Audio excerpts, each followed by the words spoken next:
Balboa Island is a very special place. So many people know this as their community. My Balboa Island, not that far away. Take the ferry or the bridge, a jewel by the bay.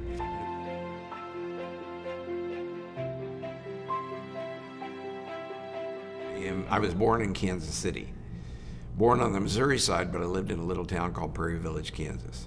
Started playing the piano when I was 4. I was playing in a lounge back in '74 when the guitar player that was in the band, a guy by the name of Dave Ferguson, he had gotten a phone call from a guy named Ray Manzarek, who was the keyboard player of The Doors.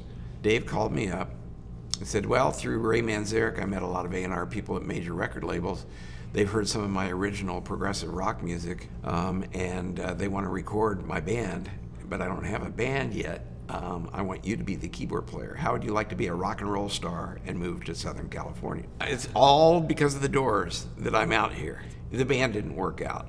We ran out of money. Bobby and I ran out of money after 3 months. I got a job working as a psychiatric aide in a 31-bed inpatient locked psychiatric facility.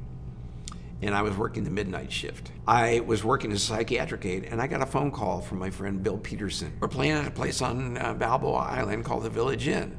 And we're playing Sunday from 1 o'clock to 5 o'clock. Why don't you come in and sit in with us?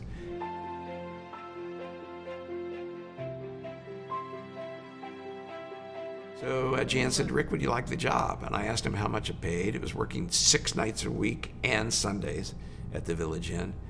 But as fate would have it, it paid exactly the same as what I was making as a psychiatric aide, but it was less hours. I remember probably after about 2 months of playing there, the gentleman from the gas station, I don't know how long you've been involved. Not long enough to know a gas station. You know where the fire station Sure. is. The fire station is opposite the Village Inn. Well, it used to be a gas station.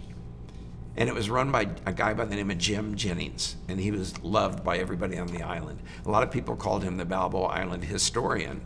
There might be something about him here in the Balboa Island Museum, since he was known as the historian of Balboa Island in a very informal way. But Jim Jennings ran the gas station, super nice guy.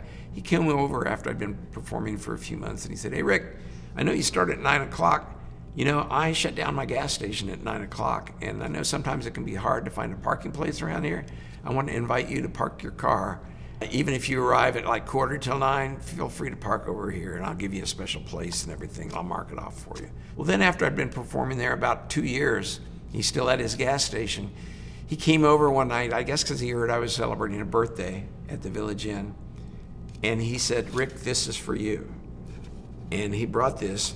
Now, this was about probably 39 years ago.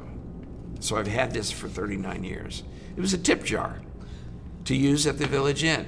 Now, it doesn't look like it now because, well, I'll get to that. 39 years old. 39 years old. Plus, when he showed it to me before I grabbed it, I thought it was very heavy glass, like chiseled glass, you know, very expensive, with a wooden base to it. Well, the wooden base is, he went to a hardware store and got a little wall platter for 2 light switches, and he bolted it in here. Feel this. This is cheap plastic. It's functional. Very cheap plastic. That I think businessman. I think he got it at Rite Aid every time I play at the Village Inn. Now, since I was given this, I proudly display it. This was given to me at the Village Inn on one of my birthday parties, probably I'm going to say about 25 years ago, about a quarter century ago. There was a gentleman named Daryl Smith. He was the head of what then was called, I believe, the International Doo-Wop Society. He was known throughout the world as Daddy Doo-Wop.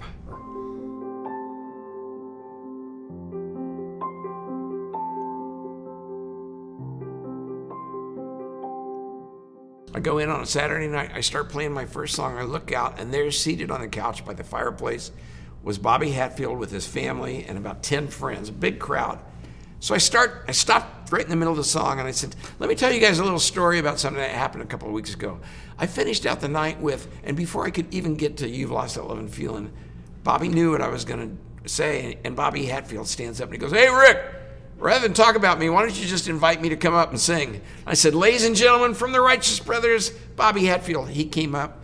First song we did was Unchained Melody, his big hit that Bill Medley, his partner, produced, and Bobby sang it.